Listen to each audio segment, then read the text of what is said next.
It is a battleground. Hindi kinakahiya ang salita ng Diyos. Hindi kinakahiya ang Panginoon. Hindi kinakahiya ang paglilingkod sa Diyos.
Ang gusto ng mundo, tandaan ninyo, sundin mo lahat ng layaw ng mundo.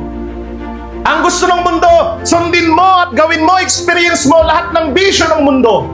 Pero tandaan ninyo, yung bisyo na yan na ino-offer ng mundo, siya ring papatay sa'yo at sisira ng buhay mo.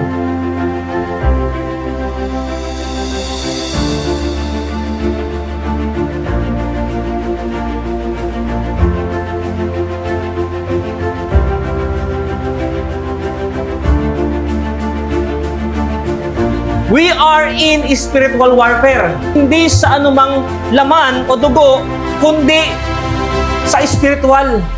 Kung sino ba yung mga Kristyano, sila pa yung na-influensyahan ng mga unbeliever. Na imbis na sila yung nag-i-invite sa simbahan, sila pa yung na-i-invite sa kalokohan. Magtapat tayo sa Panginoon, maglingkod tayo sa Panginoon. Yun ang dapat natin gawin bilang isang Kristyano.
Maraming salamat po sa masarap niyong pagkain.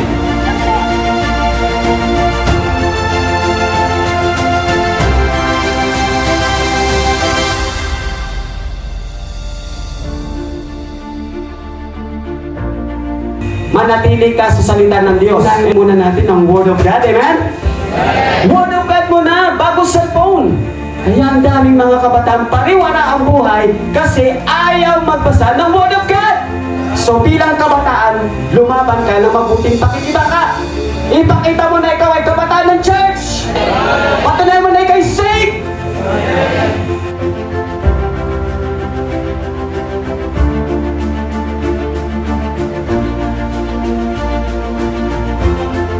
Magbago ka! Change! Change!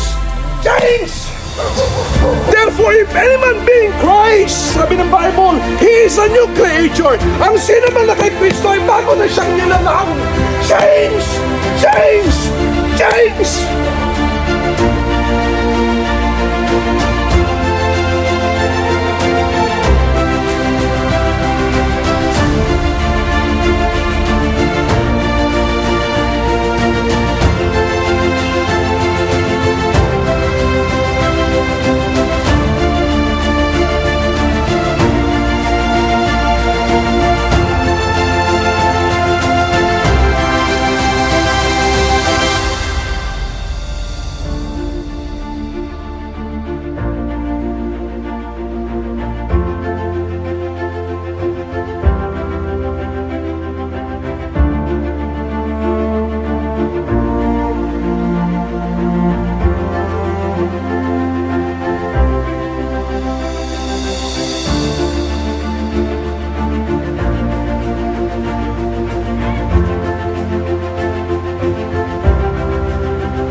We are all in a battleground. You have to know and trust the Lord Jesus Christ. Mga kapatid, mahalaga sa laban bago ka sumabat, ay kilala mo ang Panginoon sa iyong buhay. Ito po ay usaping relasyon na dapat mong makilala si Kristo at pagtiwalaan mo siya ng iyong buhay at iyong puso.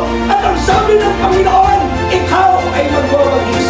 Nasa laban ka at ang laban na yan ay hindi mo mapagtatagumpayan mag-isa. Ang kailangan mo ang Panginoon. Amen? Your name, Jesus.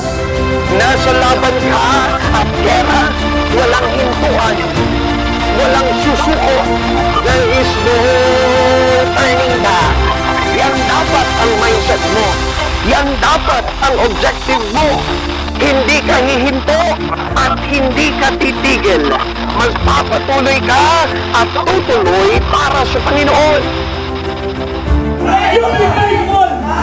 Tumindig ka at sabihin mo sa iyong sarili, Kristiyano ako, magpapatuloy ako.